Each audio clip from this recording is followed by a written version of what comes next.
This video is about playing quickly, how to get fast on the saxophone, how to get your fingers going and improve what they call the dexterity of your fingers, how fast they can move. My 9 to 5, if you like, Monday to Friday job is I am the head of music at the local college. And for 95%, if not more, of the students that I meet and the young people that I come across and who I teach, I would say that, 95% of them, their main drive is to get fast. How do I whittle on the guitar, on the bass? How do you slap? And it's true of sax players. Everybody wants to do the flashy, speedier stuff.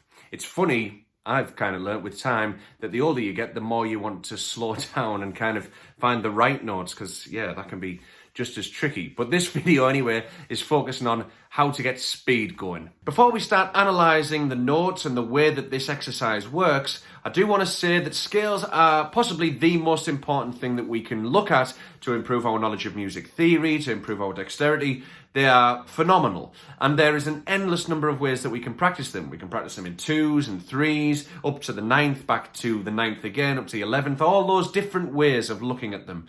We can look at them the standard way, which is to go from the root, work our way through the scale till the root appears again and come back down. However, you will find that a lot of people on YouTube, a lot of private teachers, anybody that kind of works in the industry will tell you that it isn't always the best thing to go from root to root because you get used to playing the scale in that way. So that when you want to improvise or you want to play a particular song, your fingers are only used to doing it in a certain way. This technique rips that apart, and it's unlike any other way of looking at scales. So before we start looking at the notes that we're going to use, the scale that we're going to use, and all the kind of technical aspects on the saxophone, there's one thing that all instruments should use when they're trying to develop their dexterity and speed, and that is the use of a metronome. Now, a metronome is something that you should be familiar with.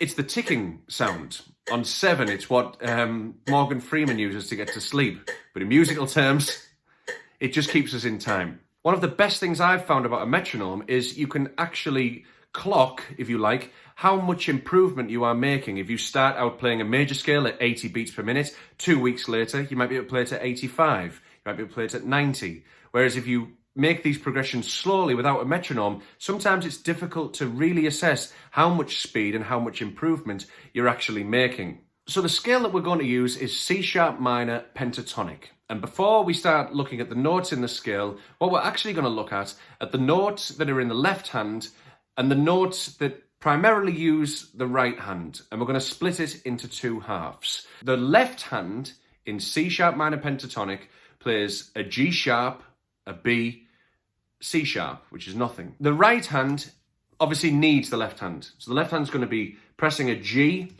but we need F sharp, E, and C again, which, don't get me wrong, I understand is using the left hand, but that's why I said primarily. It's primarily using the F sharp and the E here in the right hand. Now, rather than running the scale from the root through the octaves, 1 or 2 octaves, so from C sharp to C sharp, or maybe to the higher C sharp again, rather than following that pattern, what we're going to do is practice the left hand part.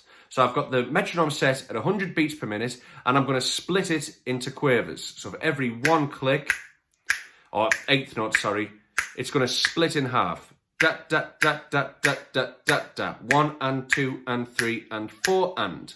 And I'm going to go up through the notes, then back down. So G sharp, B, C sharp, B, G sharp. Up and then back down those notes. Now I'm going to increase the speed of the metronome to 150. You probably wouldn't make that jump quite that quickly, but just to illustrate the point, I'm jumping up to 150 beats per minute. So that's 150, and I'm going to split it in half. 1 and 2 and 3 and 4 and go through the same exercise. You can hear there that I've now increased the metronome to 200 beats per minute. Same exercise.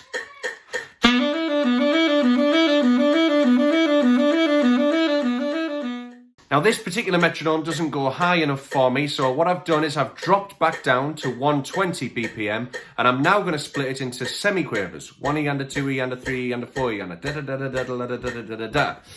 Or Coca-Cola, if You prefer that? Coca-Cola, Coca-Cola, Coca-Cola, Coca-Cola.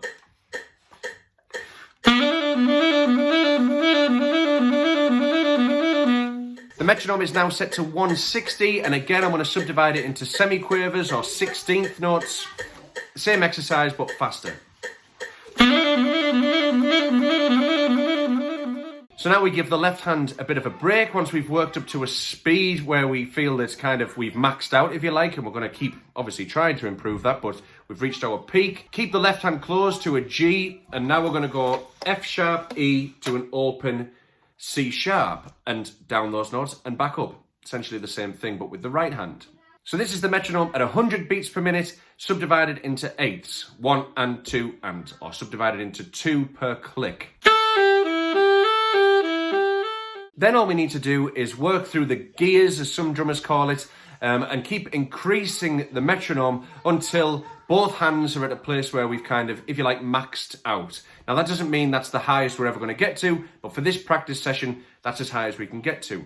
We record that time, write it down somewhere, and continue to practice over the years and write down all the time where you maxed out, what your top tempo was. Then the final aspect of this practice regime is to knit both hands back together. And obviously this is very important, but you should find that the dexterity in the left and the dexterity in the right will suddenly knit together, and you will find that you improve your general speed. When you practice this, make sure that you don't just run from one note back to the top and back down.